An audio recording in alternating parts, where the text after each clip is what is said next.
अब तो ऐसा लगता है कि चुनाव आयोग को एक जिम्मेदारी दी गई है कि आप निष्पक्ष चुनाव कराएं ना कराएं, कितनी धांधली हो रही है होने दीजिए, लेकिन आपको यह तय करना है कि जो पिछले वाले चुनाव आयुक्त थे उनसे ज्यादा हठधर्मी होना है, उनसे ज्यादा बड़बोला होना है, उनसे ज्यादा ऐसे ऐसे कुतर्क रखने हैं जिससे चुनाव आयुक्त और चुनाव आयोग दोनों की जमकर फजीयत हो। इस बार ज्ञानेश कुमार ने जो किया है यह भारत के लोकतांत्रिक इतिहास में चुनाव आयोग की सबसे गिरती हुई साख का प्रमाण है। ज्ञानेश कुमार ने सारी हदों को पार कर दिया और खास बात इसमें यह है कि पिछले वाले राजीव कुमार के वक्त में शायद जनता उतनी उत्सुक या जागरूक नजर ना आए, लेकिन इस बार ज्ञानेश कुमार ने जो कहा उसके बाद सब टूट पड़े। खुलकर ज्ञानेश कुमार और उनके बयान और उनके तर्कों की धज्जियां उड़ाई जा रही है। आज आपको दिखाऊंगा जो जो बोला उसे फिजूल बेमतलब का और तो और बिल्कुल गिरती हुई साख का प्रमाण खुद ज्ञानेश कुमार दे गए। सब बुरी तरह से लताड़ रहे। नमस्कार, मैं हूं प्राज्वल गौतम और आप देख रहे हैं the live TV. The live TV, सच सबसे आगे। आज आपका channel the live TV Gyanesh Kumar की तरफ से की गई प्रेस कॉन्फ्रेंस की एक एक बातें जो बोली गई उनकी धज्जियां उड़ाएगा और पूरी जिम्मेदारी के साथ मैं कह रहा हूं। आज मैं आपको दिखाता हूं। सबसे पहले इस व्यक्ति की मानसिकता देखिए। अब आप समझिए किस पार्टी के विचारधारा से, बिल्कुल बोल रहा हूं जिम्मेदारी से, किस पार्टी की विचारधारा से ज्यादा ताल्लुक रखता होगा यह आदमी। सुनिए, ये देखिए। क्या अपनी माताओं, बहुओं, बेटियों सहित किसी भी मतदाता की सीसीटीवी वीडियो चुनाव आयोग को साझा करनी चाहिए क्या? ये ऐसी ही बातें कौन करते हैं? कौन सी पॉलिटिकल पार्टी?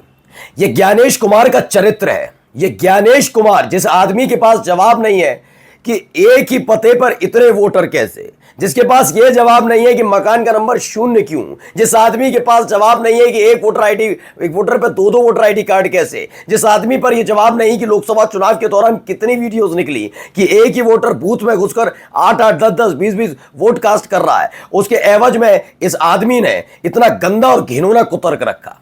यह हमारे देश का चुनाव आयोग है। हो सकता था मैं सम्मान से बोलता ये हमारे देश के चुनाव आयुक्त हैं, लेकिन नहीं।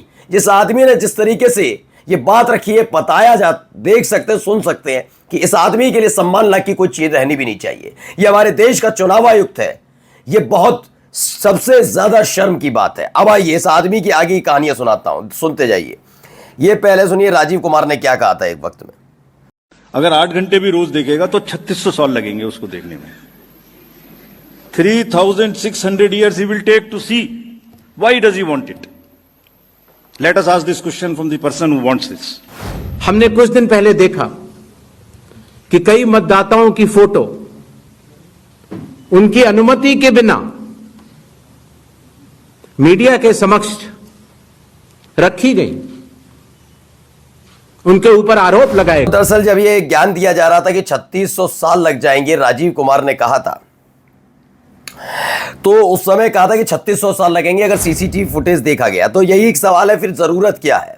फिर इन तमाम चीजों की जरूरत क्या है? क्या मतलब है? ये सोचिए, ये आदमी ये किस मानसिकता के साथ बिठाए जा रहे हैं चुनाव आयुक्त। मैं कह रहा हूं इससे ज्यादा बेशर्मी नहीं हो सकती।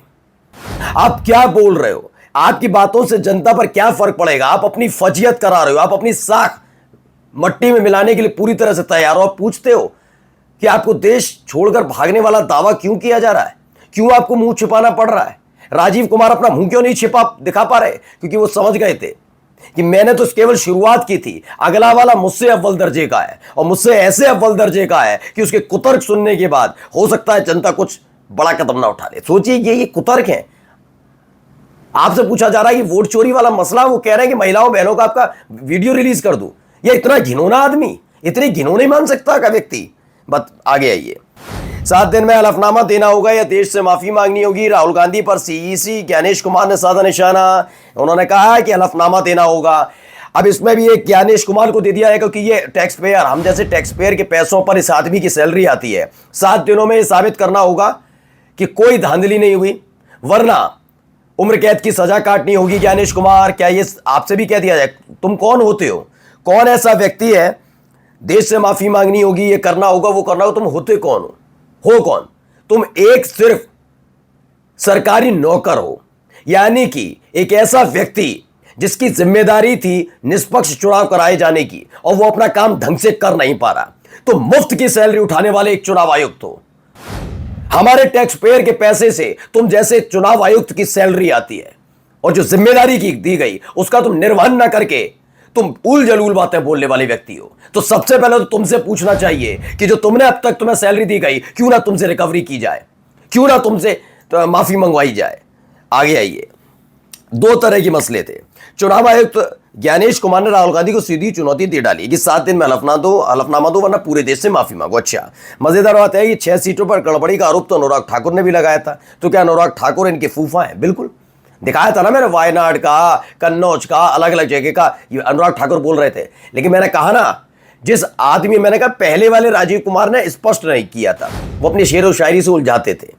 इन्होंने खुल्लम खुल्ला बता दिया कि हाँ, भारतीय जनता पार्टी के एजेंट के तौर पर ये ज्ञानेश कुमार काम कर रहे हैं, क्योंकि ज्ञानेश कुमार की नियुक्ति ही एक तरीके से नरेंद्र मोदी साहब और उनके कैबिनेट मंत्री की वजह से हुई है। इसलिए इन्होंने बताया जिसने मेरी नियुक्ति कराई मैं रहूंगा, मैं तो वैसे ही रहूंगा भैया। अब आइए क्या कह रहे हैं योगेंद्र यादव, थोड़ा इनको भी सुनिए। एक चोरी और एक होती है सीना चोरी। चुनाव आयोग की 80 मिनट की प्रेस कॉन्फ्रेंस को ध्यान से सुनते वक्त बार बार ये चीज मेरे मन में आ रही थी, ये सीना चोरी हमें कहां तक लेके जाएगी। 40 साल से मैं इस देश के चुनाव आयोग को देख रहा हूं, उसके बयानों को पढ़ रहा हूं।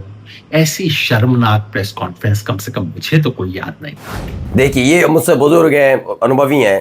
खैर, मैंने भी बताया कि मैंने भी अपने कार्यकाल में, मतलब जितना भी मेरा अभी तक है 20 साल से, तो मैं भी तकरीबन देख रहा हूँ चुनाव राज्यों के होते हुए। मैंने ये नहीं कह रहा हूँ कि हर बार बहुत आसानी से चीज़ें निपट जाती है, आरोप भी लगते रहे चुनाव आयोग पर, लेकिन उसका जवाब कुछ इस तरीके से, इतने बेहुदापन से मिले, ये कभी नहीं। मैंने कहा ना, ये कंपटीशन चल रहा है, पहले वाला ऐसा था, दूसरे वाला उससे अव्वल दर्जे का होगा, इससे तीसरा वाला आएगा और अव्वल दर्जे का होगा, ये तय किया गया है।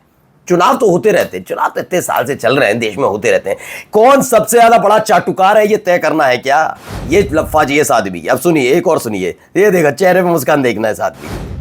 या किसी के कहने से अच्छा, मैं ये मानूं कि पीयूष जी के नाम के, अगर आपको अंदाजा न हो तो अगर पीयूष जी के नाम को अगर आप 100 करोड़ में सर्च करेंगे तो आपको हजारों लोग मिलेंगे।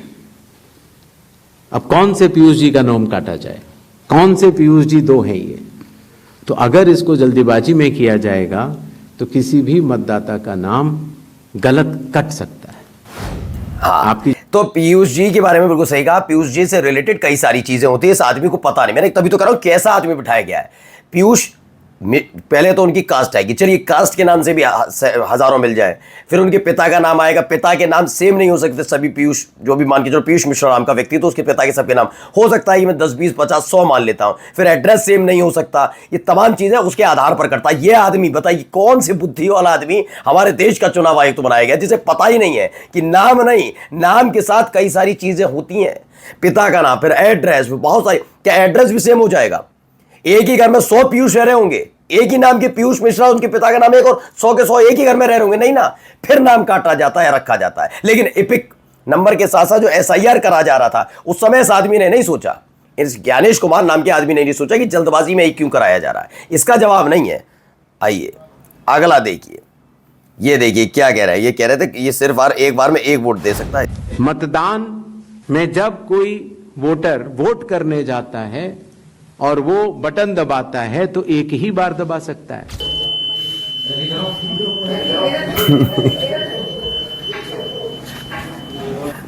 और नंबर दूसरा, ये देखिए,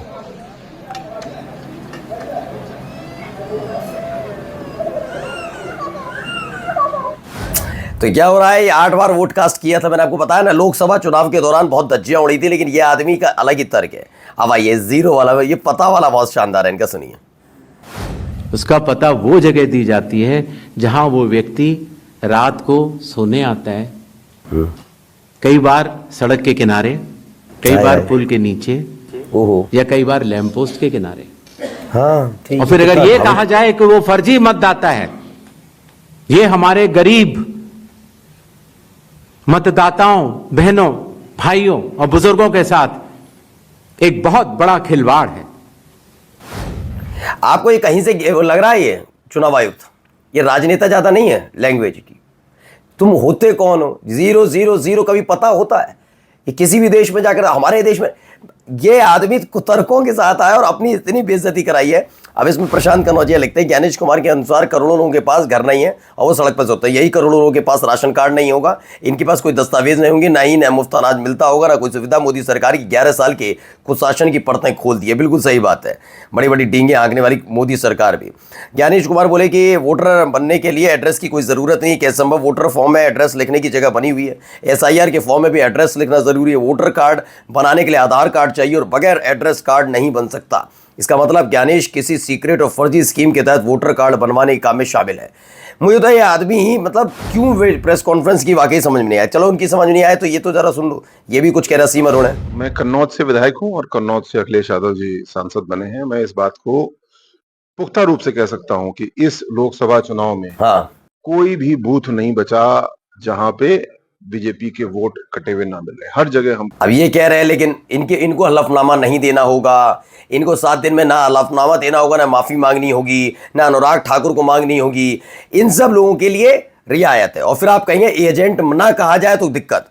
देखिए, एक परंगुआ जी है, बहुत जबरदस्त सवाल इन्होंने पूछा था, बोलती बंद हो गई थी। मैं फ्रीलांस जर्नलिस्ट हूँ, परंजॉय गुहा ठाकुर था। Sir, few questions.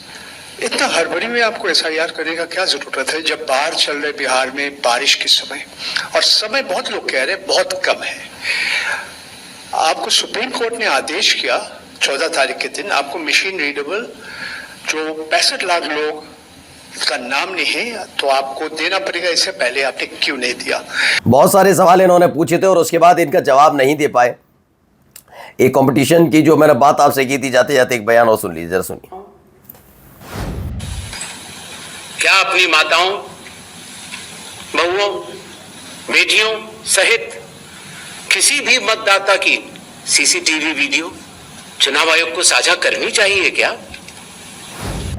आपकी जरूर साझा कर हो रही है आजकल। ज्ञानेश कुमार जी, आपने बहुत महान कार्य किया है, आपको इतिहास याद रखेगा। फिलहाल ज्ञानेश कुमार जी, बहुत बहुत शुभकामनाएं इस पद पर आने के लिए, इस पद की शोभा बढ़ाने के लिए। कम से कम ये पता भी तो होना चाहिए कि हमारे पुराने चुनाव आयुक्त कितने बुद्धिजीवी थे। आप जैसे नहीं आते चुनाव आयुक्त, यकीन बात मानकर जब बताकर चल रहा हूँ, नहीं पता लगता कि उनमें कितनी बुद्धिमत्ता थी, कैसे उन्होंने चुनाव कराए थे, कैसे वो चुनाव आयुक्त थे। जब आप जैसे लोग आते तब पता लगता है आप में और उन जैसे लोगों में फ़र्क, कि वाकई चुनाव आयुक्त हो तो उन जैसे, आप जैसे नहीं। नमस्कार। द लाइव टीवी, सच सबसे आगे।